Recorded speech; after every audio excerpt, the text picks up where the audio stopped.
فلا مضل له ومن يضلله فلا هادي له وأشهد أن لا إله إلا الله وحده لا شريك له وأشهد أن محمدا عبده ورسوله أرسله بالهدى ودين الحق ليظهره على الدين كله ولو كره المشركون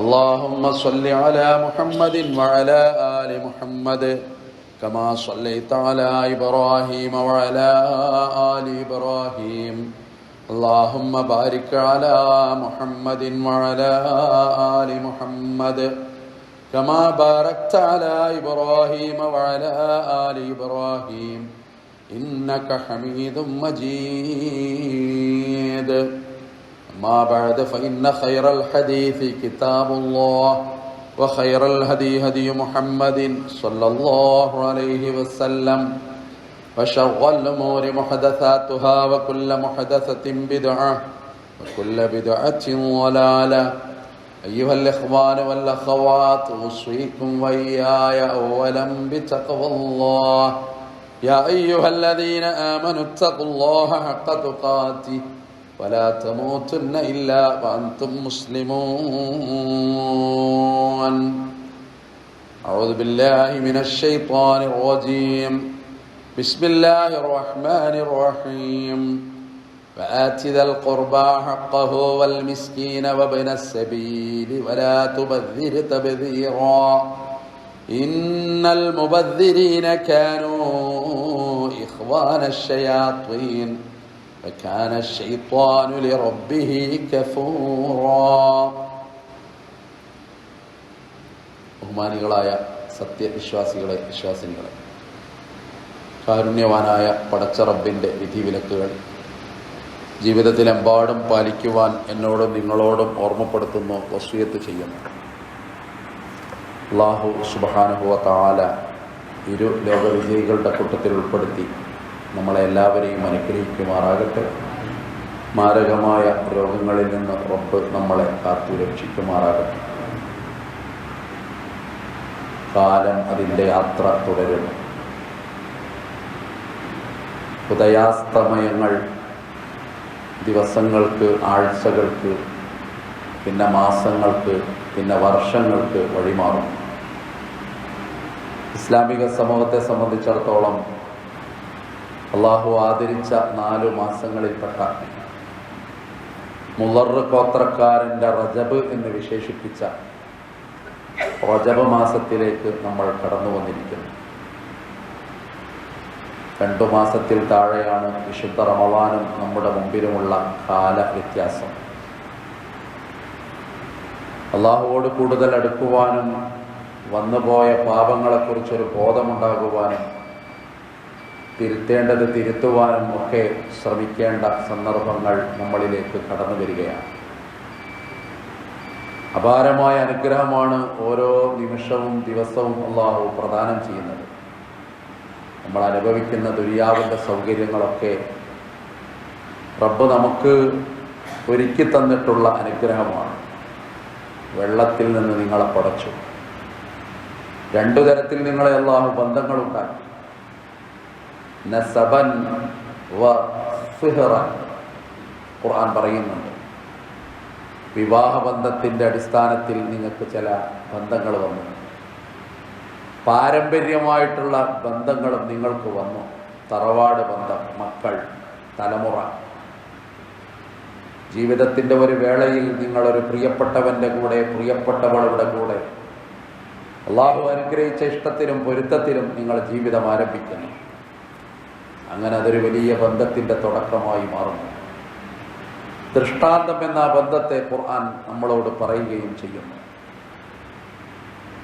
പറഞ്ഞു വരുന്നത് അങ്ങനെ ഒരുപാട് സംഗതികൾ അനുഗ്രഹമായിട്ട് ജീവിതത്തിൽ നടക്കുന്നു. നബി തിരുമേനി സല്ലല്ലാഹു അലൈഹി വസല്ലമ നടന്നു പോകുന്നു. ഖദ് മർറ റസൂൽ സല്ലല്ലാഹു അലൈഹി വസല്ലം. നബി നടന്നു പോകുമ്പോൾ സഅദ് ബിൻ നബി വഖാസ് റളിയല്ലാഹു അൻഹുവിനെ കണ്ടു. അലാ സഅദ് വഹുവ യതവല്ലഉ. സഅദ് വുളൂ ചെയ്യുകയാണ്. സഅദിന്റെ വുളൂ നബി ശ്രദ്ധിച്ചു. വറആഹു അലൈഹി, വീണ്ടും വീണ്ടും നബി അത് നോക്കി. ഖദ് അസ്റഫ ഫിൽ വുളൂ, അദ്ദേഹം വുളൂഇൽ അമിതത്വം കാണിക്കണം. ഇത്ര കഴുകിയാലും ശരിയാണില്ല. മുഖം പിന്നെയും പിന്നെയും, കൈ പിന്നെയും പിന്നെയും, കാല് പിന്നെയും പിന്നെയും. ഇതിങ്ങനെ കണ്ട പ്രവാചകൻ ചോദിച്ചു, സല്ലല്ലാഹു അലൈഹി വസല്ലം ചോദിച്ചു, മാ ഹാദ സറഫ് യാ സഅദ്, എന്താണ് സഅദേ ഇങ്ങനെ ഒരു ധൂർത്ത്? മിതവ്യയത്തിനെതിരായിട്ട് നീ എന്താണ് ഇങ്ങനെ ചെയ്യുന്നത്? ഏതൊരു വിശ്വാസിയുടെയും ഉള്ളിലുള്ള സംശയമാണ്, ഇപ്പോഴും തീരാത്ത സംശയമാണ്. ഫിൽ വുളൂഇ സറഫുൻ യാ റസൂലല്ലാഹ്, വുളൂ ചെയ്യുമ്പോഴൊക്കെ ഇങ്ങനെ ധൂർത്തുണ്ടോ? നമ്മൾ നല്ല കാര്യമല്ലേ ചെയ്യുന്നത്, ധാരാളമായിട്ട് ശുദ്ധിയാകണം എന്നുള്ള നല്ല നിയ്യത്തോടു കൂടി വെള്ളം നന്നായിട്ട് ഉപയോഗിക്കുന്നു, മാലിന്യം എല്ലാ ഭാഗത്തു നിന്നും നീക്കണം എന്നുള്ള സതുദ്ദേശത്തിന്റെ ഭാഗമായിട്ട് ആ സഹാബി വര്യന്റെ ചോദ്യം, ഫിൽ വുളൂഇ സറഫുൻ, അല്ലാഹുവിന്റെ റസൂലേ വുളൂഇലൊക്കെ ധൂർത്ത് വരുമോ?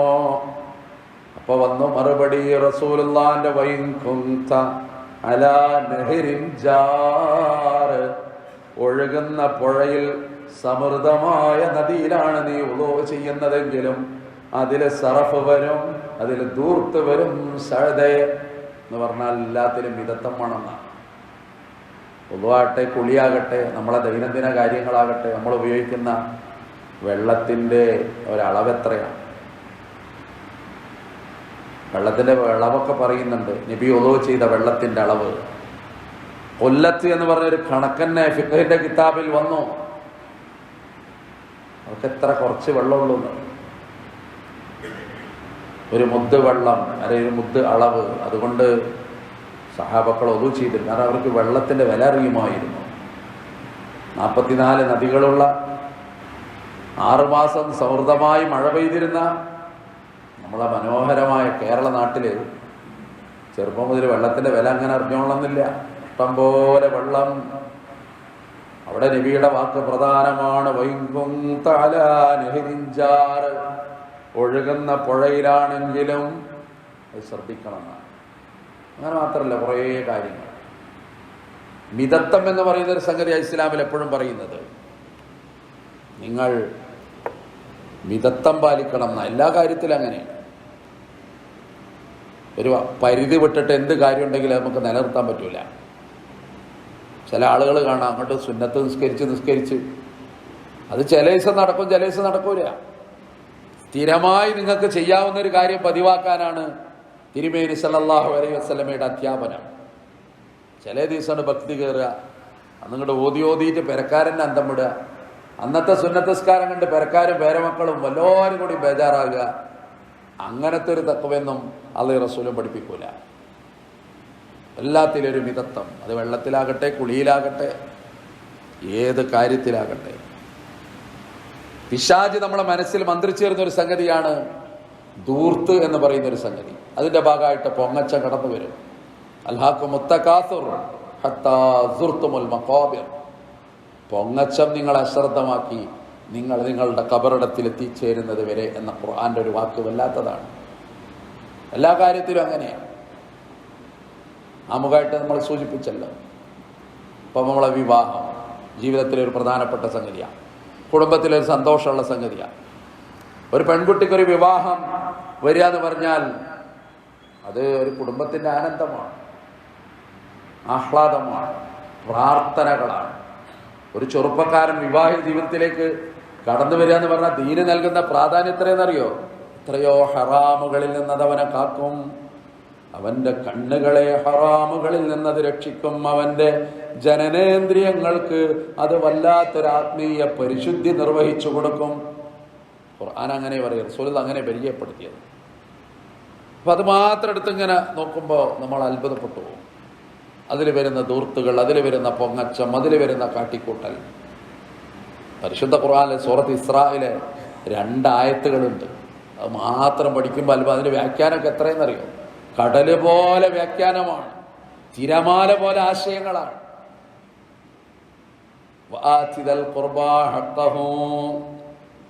നിങ്ങളെ കുടുംബക്കാർക്ക് അവരുടെ അവകാശങ്ങളെ വകവെച്ചു കൊടുക്കണം. വൽ മിസ്കീന, പാവങ്ങൾക്കും നിങ്ങളത് കൊടുക്കണം. വബിനസ്സബീൽ, യാത്രക്കാരനും നിങ്ങൾ അവരുടെ അവകാശങ്ങളെ വകവെച്ച് കൊടുക്കണം. ഒരു മിത രീതിയിൽ ജീവിക്കുമ്പോൾ നിങ്ങൾക്ക് പറ്റും. അതിന് പരിധി വിടുമ്പോൾ സാധിച്ചോളന്നില്ല. അതുകൊണ്ട് ഖുർആൻ പറഞ്ഞു, വലാ തുബദ്ദിർ തബ്ദീറാ, നിങ്ങൾ ഒരിക്കലും ധൂർത്തടിക്കുന്നവരാകരുതേ.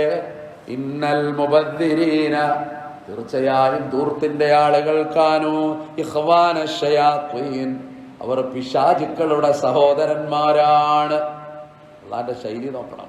വകാന ശൈത്വാനു, പിശാചോ ലിറബ്ബിഹി കഫൂറാ, അവന്റെ രക്ഷിതാവിനോട് നന്ദികേട് കാണിക്കുന്നവനുമാണ്. ഈ ധൂർത്ത് വരുമ്പോ അറിയാത്തൊരു നന്ദികേട് വരുന്നു. അള്ളാഹുവോടുള്ള ഒരു പുച്ഛം വരിക. അള്ളാഹ് കൊടുത്ത അനുഗ്രഹം, അവൻ കൊടുത്ത സമ്പത്ത്, അവൻ കൊടുത്ത ആരോഗ്യം, അവൻ കൊടുത്ത ആയുസ്, അതിന്റെ ബലത്തിൽ ഇങ്ങനെ തിളങ്ങിയപ്പോ പടച്ചോനങ്ങോട്ട് പറ്റങ്ങോട്ട് മറന്നുപോവുക. വലാ തകൂനൂ കല്ലദീന നസുല്ലാഹ്, ഒരു കൂട്ടരെ പോലെ നിങ്ങളാകരുതേ അവരല്ലാഹനെ മറന്നുപോയവർ. ഫഅൻസാഹും അൻഫുസഹും, അങ്ങനെ അവർ സ്വന്തത്തെ പോലും മറന്നുപോയി. എവിടുന്ന് വന്നു, എങ്ങനെ തുടങ്ങി, കടന്നു വന്ന ഒരു ദാരിദ്ര്യത്തിന്റെ കാലം മറന്നു. ഒരു നേരത്തെ അന്നം കഴിക്കാൻ കിട്ടാതെ വിശന്ന വയറുമായി, വേദനിച്ച വയറുമായി, തളർന്ന മനസ്സുമായി അരുമ മക്കളെ നോക്കി കരഞ്ഞ ഒരു കാലം മറന്നുപോയി. സ്വന്തം ജീവിതം അവര് മറന്നു. ഉലൈക ഹുമുൽ ഫാസിഖൂൻ, അവരെത്ര വൃത്തികെട്ടവരാണ്, അവർ എത്രമേൽ ഫാസിഖുകളാണ്. ഹശർ സൂറത്തില് കുറെ കാര്യങ്ങൾ പറഞ്ഞിട്ട് ഇങ്ങനെ വന്നിട്ടല്ല പറയാം. അവിടെ ധൂർത്ത് എന്ന് പറയുന്ന സംഗതി വളരെ പ്രധാനമായിട്ട് വരിക. ഇപ്പൊ വിവാഹമായിട്ട് ബന്ധപ്പെട്ട് നമുക്കറിയാം എന്തെല്ലാം ആഭാസങ്ങൾ. ആകാശത്തിന് ചോട്ടിൽ അള്ളാഹു വിശുദ്ധമാക്കിയ ബന്ധം എന്ന് ഖുർആൻ പറഞ്ഞു, ദൃഷ്ടാന്തം എന്ന് ഖുർആൻ പറഞ്ഞു, നിങ്ങൾക്ക് ചിന്തിക്കുന്നവർക്ക് ദൃഷ്ടാന്തം എന്ന് ഖുർആൻ പറഞ്ഞു. പക്ഷെ നമ്മളെ വീട്ടിൽ നടക്കുന്ന ഒരു വിവാഹത്തെ പറ്റി വെറുതെ ഇങ്ങനെ ആലോചിച്ചു നോക്കും. എന്തൊക്കെ അവിടെ നടക്കുന്നു? നമുക്ക് വല്ല റോളുണ്ടോ അതിൽ? ഒരു വാപ്പാന്ന് പറഞ്ഞിട്ട് ഒരാൾ അവിടെ ഇരിക്കുന്നുണ്ട്, ഒരു കസേരയിൽ ജീവണ്ട് എന്ന് മാത്രം, വേറെ ഒരു പ്രത്യേകത ആൾക്കല്ല എന്ന്. അത് കുട്ടികളെന്തൊക്കെ എന്ന് പറഞ്ഞിട്ട് അങ്ങനെ കിട്ടുക. അതിൽ ആണും പെണ്ണൊക്കെ കണക്കാണ്. മഹല്ലും സംവിധാനമൊക്കെ നമുക്ക് ജോറാണ്. ദീൻ എന്ന് പറയുമ്പോൾ നമ്മളെ രക്തം അങ്ങനെ തിളക്കുക. ഖുർആൻ എന്ന് പറയുമ്പോൾ നമ്മൾ നെഞ്ചത്ത് വെച്ച് ഇത് ഞാനിതിൻ്റെ ആളാണെന്ന് അഭിമാനത്തോടെ സമൂഹത്തോട് പറയാ. എത്ര ഭക്ഷണം വേസ്റ്റാക്കി കളയുന്ന ഒരു കല്യാണത്തിന്. ബാക്കിയാവാം, സ്വാഭാവികമാണ്. അപ്പം അത് ആളുകൾക്ക് കൊടുക്കുക അല്ലെ. ഭക്ഷണം കഴിക്കുന്നവർക്ക് അതിൻ്റെ മര്യാദ അറിഞ്ഞൂടാ. എല്ലാതും അവൻ വാരി വലിച്ചിടും, എന്നിട്ട് അത് ബാക്കിയിടും. എത്ര ഈ ഭക്ഷണത്തിൻ്റെ വേസ്റ്റുകൾ, വിവാഹമാകട്ടെ, നമ്മുടെ ഹോട്ടൽ ജീവിതമാകട്ടെ, അല്ലെങ്കിൽ ഹോട്ടലിൽ നമ്മൾ കഴിക്കുന്ന ഭക്ഷണമാകട്ടെ, അത് വേണ്ടാന്ന് പറഞ്ഞാൽ നമുക്കൊരു മോശത്തരാണ്. അപ്പോൾ നമ്മളത് ഇങ്ങനെ കൊണ്ടുവരിക, അത് എന്നിട്ട് അവസാനം നശിപ്പിച്ച് കളയുക. എന്തൊരു അപകടമാണെന്നറിയോ. ഇത് തിന്നാൻ കിട്ടാതെ കൊതിയോടുകൂടി ജീവിക്കുന്ന ആളുകൾ ഇന്ന് ലോകത്തുണ്ട്. മരണത്തിൻ്റെയും ജീവിതത്തിൻ്റെയും നൂൽപ്പാലത്തിൽ കിടന്നാടുന്ന പാവങ്ങളുണ്ട്. പട്ടിണിയുടെ പരിവട്ടങ്ങൾ. ഒരു റൊട്ടി കൊണ്ടാണ് ഫലസ്തീൻ ഒരാഴ്ച നീക്കുന്നത്. നമുക്ക് ഒരു നേരം കട്ടൻ ചായ കിട്ടാതിരുന്ന അവിടെ വീട്ടിൽ ബഹളമായി, പ്രശ്നമായി. സാഹചര്യങ്ങൾ എന്ന് പറയുന്നത് മനുഷ്യനെ കൊണ്ടുചെന്നെത്തിക്കുന്ന കുറേ സംഗതികളുണ്ട്. ചില അനുഭവങ്ങളൊക്കെ കേൾക്കുന്നവർക്ക് വെറും മിത്തുകൾ മാത്രമായിരിക്കും. അനുഭവിച്ചവനല്ലേ അതിൻ്റെ യാഥാർത്ഥ്യം അറിയുള്ളൂ. കാലം എന്ന് പറയുന്ന മഹാ അത്ഭുതം, മനുഷ്യരിലുണ്ടാക്കുന്ന മാറ്റങ്ങൾ, അത് ചെറുതൊന്നും അല്ലല്ലോ. കുലു വശ്റബൂ, റസൂലുള്ളാഹി അതിനെക്കുറിച്ച് പറയുന്നു. അള്ളാഹ് പറയുന്നു, നിങ്ങൾ ഭക്ഷിക്കണം, നിങ്ങൾ വെള്ളം കുടിക്കണം, പക്ഷെ വലാ തുസ്രിഫൂ, അമിതമാകരുത്. ഇന്നഹു ലാ യുഹിബ്ബുൽ മുസ്രിഫീൻ, അമിതമാക്കുന്നവരെ അള്ളാഹു ഇഷ്ടപ്പെടുകയില്ല. അഅറാഫ് സൂറത്തിലെ ആയത്താണ്. ഈ ആയത്ത് നമ്മളായിട്ട് എന്താ ബന്ധം? കാര്യമായിട്ട് ബന്ധമൊന്നും ഉണ്ടാവില്ല. ഖുർആനിലൊരു വരിയാണ്, നമ്മളതങ്ങനെ ഓതിപ്പോയിട്ടുണ്ട്. എൻ്റെ മൈമൂന എത്ര നല്ല പെണ്ണാണ്. റസൂലുള്ളാഹി ഒരിക്കൽ ഭാര്യയെക്കുറിച്ച് പറയാണ്, ജീവിതത്തിലേക്ക് വസന്തം പോലെ കടന്നു വന്ന നബിയുടെ മൈമൂന, നമ്മുടെ ഉമ്മഹാത്തുൽ മോമിനീങ്ങളിൽപ്പെട്ട മൈമൂനയെ പറ്റി റസൂലുള്ള പറഞ്ഞു, എൻ്റെ മൈമൂന എത്രയോ നല്ലവൾ, ഭക്ഷണം കഴിക്കുമ്പോൾ അതെങ്ങാനും താഴെ വീഴുമ്പോൾ അതെടുത്തിട്ട് വീണ്ടും കഴുകി കഴിക്കാറുണ്ട് എൻ്റെ മൈമൂന. അത് പാടാണ് നമുക്ക്. ഭക്ഷണം അഥവാ താഴെ വീഴുമ്പോൾ അതെടുത്തിട്ട് കഴുകി കഴിക്കും എൻ്റെ മൈമൂന. നബി ഭാര്യയുടെ മഹത്വം പറയാം. എന്തോ ഒരു മഹത്വ ഇസ്ലാമിലതെന്നറിയും. ഭക്ഷണം വേസ്റ്റാക്കി കളയുക വിവാഹത്തിൻ്റെ പേരിലല്ലേ. ഒറ്റ ഭക്ഷണം മതി. ഇപ്പം അടുത്തൊരു കുടുംബനാഥൻ പറഞ്ഞു, നമുക്ക് ഏതായാലും ഒരു ഭക്ഷണം മതി. വീട്ടുകാരോ നാട്ടുകാരോ ഒക്കെ പാടെ അയാളെ നേരാണ് ചാടിയതാണ്. ഇത്ര അന്തല്ലാത്തൊരു മനുഷ്യനെ ഞാൻ കണ്ടിട്ടില്ല എന്ന് സഹധർമ്മിണി പറഞ്ഞിട്ട് അയാൾ ഞെട്ടിപ്പോയി. ഒരു ഭക്ഷണം മാത്രം കൊടുക്കുക, എന്താ നിങ്ങൾ പറയണെന്നാണ്. അങ്ങനെ അങ്ങോട്ട് എത്താൻ പറ്റാതെ ആയിപ്പോയി. ഈ ഒഴുക്കിനനുസരിച്ച് നീങ്ങിയില്ലെങ്കിൽ സമൂഹത്തിൽ നിന്ന് ഭ്രഷ്ട് കൽപ്പിക്കപ്പെടുന്ന ഭീകരമായ സാഹചര്യത്തിലേക്ക് പോവുകയാണ്. അവിടെ മാത്രം സമയനിഷ്ഠ ഉണ്ടോ നമുക്ക്? പുതിയാപ്പള എപ്പോഴാണ് വരിക? 11 മണിക്ക് വരും പുതിയാപ്പള. നിങ്ങളത് നിക്കാഹ് ചെയ്യണം, നിങ്ങൾ നേരത്തെ വരണം, നിങ്ങളൊരു 10:45 എത്തണം. ഒരു സാധു മൗലവി അവിടെ എവിടുന്നോ വന്ന് അവിടെ ഇരിക്കുന്നുണ്ട്, അയാൾ 10:45 അവിടെ എത്തിയിട്ടുണ്ട്. പുതിയാപ്പള എപ്പോഴാണ് വരിക?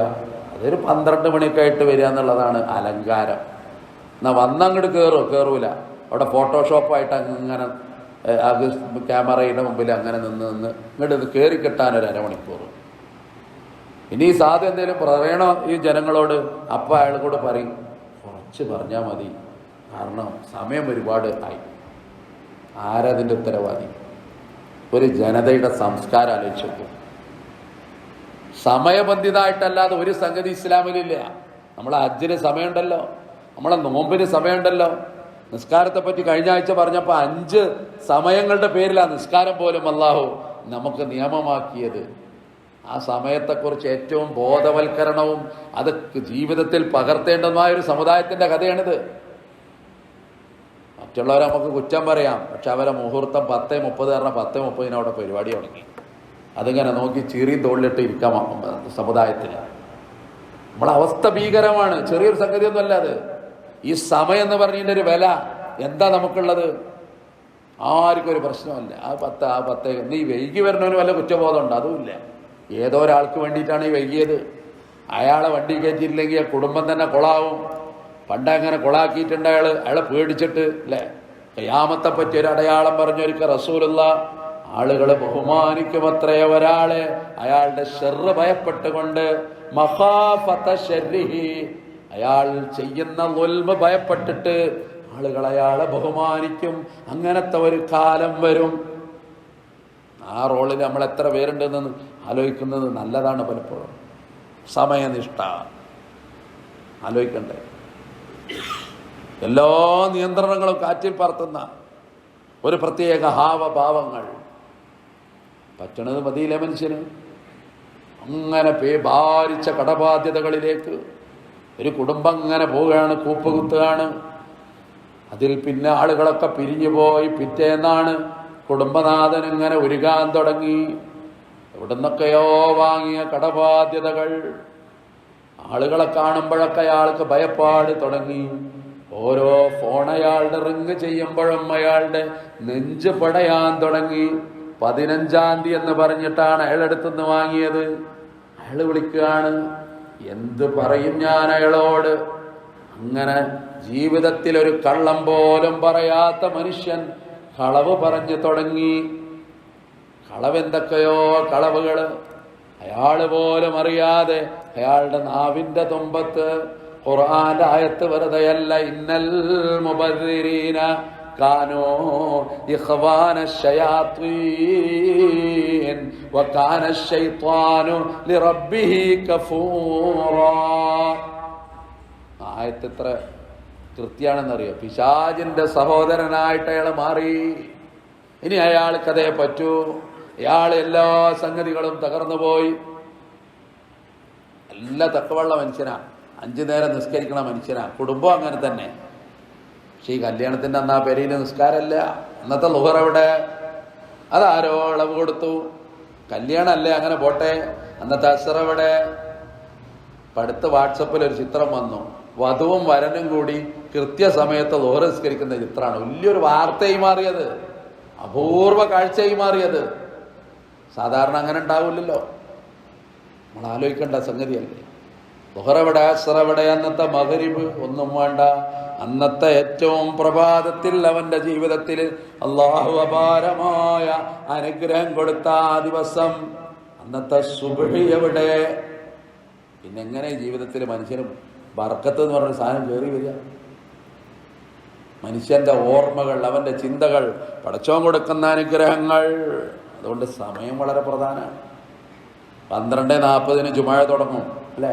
നമുക്കൊക്കെ അറിയാം 12:40 നമുക്ക് എത്ര പേർക്ക് എത്താൻ കഴിയും? ചിലർക്ക് കഴിയും, ചിലർക്ക് കഴിയില്ല. അതങ്ങനെ അങ്ങോട്ട് പോകും. മനസ്സൊരു വല്ലാത്ത സംഭവമാണ്.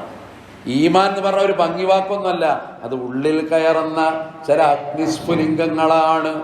അതുണ്ടാക്കുന്ന ചൂട് അത് ചെറുതല്ലാത്തതുമാണ്. ഇങ്ങനെ സൂചിപ്പിക്കുമ്പോൾ അല്ലേ, ഹറാമ് ഹലാല്, ഒരു വൈവാഹിക ജീവിതം തുടങ്ങുക. എന്തൊക്കെ നമ്മളന്ന് കാണുന്നു. പുതിയാപ്പിള അങ്ങോട്ട് വന്നു, അത് വന്ന് പോകുന്നത് വരെ ആ കുടുംബത്തിലെ ഉത്തരവാദിത്തപ്പെട്ട ആളുകളുടെ നെഞ്ച് പടയുക. കാരണം ഇനി എന്തൊക്കെ അവിടെ ഉണ്ടാകുക എന്നറിയില്ല. പടക്കാകട്ടെ, ചാടലാകട്ടെ, മറിയലാകട്ടെ, ഡാൻസ് ആകട്ടെ, പാട്ടാകട്ടെ, പുതിയ പുതിയ സംഭവങ്ങൾ അല്ലേ. മമിന്നായാത്തിഹി, അള്ളാന്റെ ദൃഷ്ടാന്തത്തിൽപ്പെട്ടതാണ്. അവിടെ കൂടിയ ആളുകൾ മുഴുവൻ ആ 2 പേർക്കും വേണ്ടി ദുആയുണ്ട്. ബാറക്കല്ലാഹു ലക്കുമാ വബാറക അലൈക്കുമാ വജ്മഅ ബൈനക്കുമാ ഫീ ഖൈർ. പഠിച്ചവനെ, ഇവരെ 2 പേരെയും നീ നന്മയിൽ ഒരുമിച്ച് കൂട്ടണം, അവരെ ജീവിതത്തിൽ ബറക്കത്ത് കൊടുക്കണം. അതിനുവേണ്ടി ദുആ ചെയ്യാൻ വേണ്ടി വന്ന മനുഷ്യന്മാരാ. അവർക്ക് കാണുന്ന കാഴ്ച പിടുത്തം വിട്ട്, നിയന്ത്രണം വിട്ട് ആരുടെ കയ്യിലല്ല. അങ്ങനത്തെ ഒരു സമൂഹം. ഇവരെവിടുന്ന് രക്ഷപ്പെടുന്ന നമ്മൾ കരുതുന്നത്? കുടുംബനാഥൻ എന്ന് വട്ടപൂജ്യം, വരൻ പോലും വട്ടപൂജ്യം. അവൻ പറയും ഞാനറിയില്ല, എൻ്റെ തുണക്കാർ കാട്ടിയതാണ്, എന്താ ഇപ്പൊ ചെയ്യാന്ന് പറഞ്ഞിട്ട് അവനും നിരവരാജിയായി. തുണക്കാർ പറയും ഇപ്പം ഞങ്ങളൊക്കെ കല്യാണത്തിന് ഇങ്ങനെ കാട്ടി, അതുകൊണ്ട് ഞങ്ങളിപ്പോൾ അതിന് പകരം വീട്ടിയിട്ടില്ലെങ്കിൽ പിന്നെ ഇപ്പം എന്നാ വീട്ടാൻ? അവരും അങ്ങനെ. അള്ളാഹു ഏറ്റവും അനുഗ്രഹിച്ച ഒരു സംഗതിയെ കാട്ടിക്കൂട്ടുന്ന ഒരവസ്ഥ. ഇസ്ലാമിൽ വലീമത്തുണ്ട്, പുണ്യമായിട്ട് പഠിപ്പിച്ചതാണ്. അബ്ദുറഹ്മാൻ ഇബ്നു ഔഫ് റളിയല്ലാഹു അൻഹു നബിയുടെ ഇഷ്ടവാചനമാണ്. ദാരിദ്ര്യം കൊണ്ട് മദീനയിൽ വന്നവനാണ്, മുഹാജിറാണ്, അഭയാർത്ഥിയാണ്. പക്ഷെ ഇവിടെ വന്നപ്പോ അള്ളാഹു അങ്ങയുടെ ബറക്കത്ത് കൊടുത്തു. മദീനയിലെ വലിയ സമ്പന്നരുടെ കൂട്ടത്തിലേക്ക് ഉയർന്നു. ആ അബ്ദുറഹ്മാന്റെ ശരീരത്തിൽ, വസ്ത്രത്തിൽ ഒരു ദിവസം നബി കണ്ടു. ജാഅ ഇലാ റസൂലില്ലാഹി സ്വല്ലല്ലാഹു അലൈഹി വസല്ലം മസറു സുഫ്ര, ഒരു അടയാളം ഇങ്ങനെ കണ്ടു. സുഫ്ര പറഞ്ഞാൽ മഞ്ഞ നിറം കണ്ടു. മഞ്ഞ നിറത്തിലൊരടയാളം. ഫസഅലഹു സ്വല്ലല്ലാഹു അലൈഹി വസല്ലം, നബി അദ്ദേഹത്തോട് ചോദിച്ചു ഇതെന്താന്ന് ചോദിച്ചു. ഫഅഖ്ബറഹു അന്നഹു തസവ്വജ ഇംറഅത്തുൻ മിനൽ അൻസാർ. റസൂലേ, ഞാൻ അൻസാരികളുടെ കൂട്ടത്തിൽ നിന്ന്, അൻസാരികളിൽ നിന്നുള്ള ഒരു പെൺകുട്ടിയെ വിവാഹം ചെയ്തിട്ടുണ്ട്. തസവ്വജ ഇംറഅത്തുൻ മിനൽ അൻസാർ. അല്ലേ, നമ്മളെ നാട്ടിലാണെങ്കിൽ എന്താ ഉണ്ടാകേണ്ടത്? അയാൾ പിന്നെ മുണ്ടിക്കൊള്ളണമെന്നില്ല അല്ലേ. എന്നിട്ട് എന്നോടൊരു വിവരം പറഞ്ഞില്ലല്ലോ, അതിനൊക്കെ പോയി പറഞ്ഞു. എന്നോടൊരു ഇങ്ങനെ നമ്മൾ ആലോചിക്കുക. നബി ഉടനെ ചോദിച്ചൊരു ചോദ്യമുണ്ട്, കം സുഖത്തൈലൈഹ, അവൾക്ക് മഹർ എന്തേലും കൊടുത്തോ? അദ്ദേഹം പറഞ്ഞു, ഖാല സിനത്തു നുബാത്തിൻ മിൻ ദഹബ്, സ്വർണത്തിൽ നിന്ന് ഇന്ന തൂക്കം ആഭരണം ഞാൻ അവൾക്ക് മഹർ കൊടുത്തു നബിയെ. അപ്പൊ പിന്നെ റസൂലുള്ളാഹി പറഞ്ഞു, ഖാല ഔലിം വലൗ ബിശാത്ത്, ഒരാടിനെ കറുത്തിട്ട് ഒരു വലീമത്തൊക്കെ കൊടുക്കണം. വലീമത്ത് പറഞ്ഞ വിവാഹ സദ്യ കൊടുത്തൂടെ എന്ന് ചോദിച്ചു. മുത്തഫഖുൻ അലൈഹിയായ നിവേദനമാണ്. ഇസ്ലാം ഒരു പുണ്യാക്കി പഠിപ്പിച്ച സംഗതിയാണ്. ഭക്ഷണം ആളുകൾക്ക് കൊടുക്കാതെ മാന്യമായിട്ട് കൊടുക്കുക. പറ്റണത്ര ആളുകളെ വിളിക്കുക. അവിടെ പറഞ്ഞില്ലേ ഞോൻ തെറ്റും ഇല്ലേ. അങ്ങനെയുള്ള ഒരു നാടുണ്ടാക്കിയ ഒരു ഒഴുക്കുണ്ട്. അതിനനുസരിച്ചിട്ടുള്ള ചില അവസ്ഥകൾ ശ്രദ്ധിക്കപ്പെടേണ്ടതാണ്. ശർറു തആമി തആമുൽ വലീമ, വിവാഹ സദ്യയിൽ ഏറ്റവും വെറുക്കപ്പെട്ട ഭക്ഷണങ്ങളെ കൂട്ടത്തിൽ ഏറ്റവും വെറുക്കപ്പെട്ടത് ഒരു വിവാഹ സദ്യയാണ്. അതിന്റെ പ്രത്യേകത എന്താണെന്നറിയോ? അവിടെ VIP മാത്രമേ ഉള്ളൂ, സമ്പന്നന്മാർ മാത്രം. വയുത്തറക്കുൽ ഫുഖറാ, പാവങ്ങളൊക്കെ ഉപേക്ഷിച്ച് അവർക്കത് ഒരു നേരത്തെ അന്നം കഴിക്കാൻ പൂതി, നല്ലൊരു ഭക്ഷണം കഴിക്കാൻ മോഹം, അവരൊക്കെ വെട്ടി മാറ്റി ലിസ്റ്റെന്ന്. ഇതൊന്നും ആവശ്യമില്ലാത്ത കുറേ ആൾക്കാർ, കുറേ സമ്പന്നന്മാർ, അത് റസൂലുള്ളാഹിനെ കുറിച്ച് പറഞ്ഞ് ശർറു തആമി തആമുൽ വലീമ. എത്ര മോശപ്പെട്ട ഭക്ഷണമാണത് അല്ലേ? അതിഥികളാണ് നമ്മളെ വീട്ടിൽ വരുന്നത്, സൽക്കരിക്കണം അവരെ. എങ്ങനെ സൽക്കരിക്കുക? ഒരിടത്ത് ഇരുത്തി മാന്യമായിട്ട് അവർക്ക് ഭക്ഷണം കൊടുക്കണം. എവിടുന്നോ വന്നൊരു ബൊഫേ സംസ്കാരം, അതില്ലെങ്കിൽ ഇപ്പം നമുക്കൊരു റാഹത്തില്ല. എന്നിട്ട് വന്നോ മുഴുവൻ ഒരു പ്ലേറ്റ് എടുത്ത് ഇങ്ങനെ നിൽക്കുക യാചകനെ പോലെ. എന്നിട്ട് കിട്ടിയോ തണ്ടില്ല. എന്നിട്ട് അതിനും ന്യായീകരിക്കാൻ അല്ലേ ഇസ്ലാം പിന്നെ വിരുന്നുകാരന് അതിഥിക്ക് നൽകുന്ന ഒരു പ്രോത്സാഹനം മാത്രം വായിച്ചാൽ നമ്മൾ അത്ഭുതപ്പെട്ടു പോകും പ്രിയപ്പെട്ടവർ. ഞാൻ പറഞ്ഞു വന്നത് ഇതൊരു വിശാലമായ വിഷയമാണ്, വ്യത്യസ്തമായ തരം വിമർശനമല്ല, ഒരു ഉൾക്കൊള്ളൽ മാത്രമാണ്, ഒരു ടോർച്ചടിക്കലാണ് സ്വന്തം ജീവിതത്തിലേക്ക്. നമ്മളൊക്കെ വീട്ടിലെ വിവാഹങ്ങൾ കടന്നുപോയില്ലേ, ഇനിയും വരാല്ലേ? വിവാഹ ജീവിതത്തിലേക്ക് കടക്കാനുള്ളവർ നമ്മുടെ കൂട്ടത്തിലില്ലേ? ദീൻ എത്രത്തോളം നീതി പുലർത്താനെന്ന് കഴിയും? മുദ്രാവാക്യങ്ങൾ മാത്രമല്ല ഇസ്ലാം, ഭംഗിവാക്കുകൾ മാത്രമല്ല ഇസ്ലാം, ചിഹ്നങ്ങൾ മാത്രവുമല്ല ഇസ്ലാം. അത് ഉജ്ജ്വലമായൊരു വിശ്വാസ സംഹിതയുടെ പ്രതിഫലനമാണ്. അത് ഉൾക്കൊള്ളാൻ അല്ലാഹു നമ്മളെയൊക്കെ അനുഗ്രഹിക്കുമാറാകട്ടെ.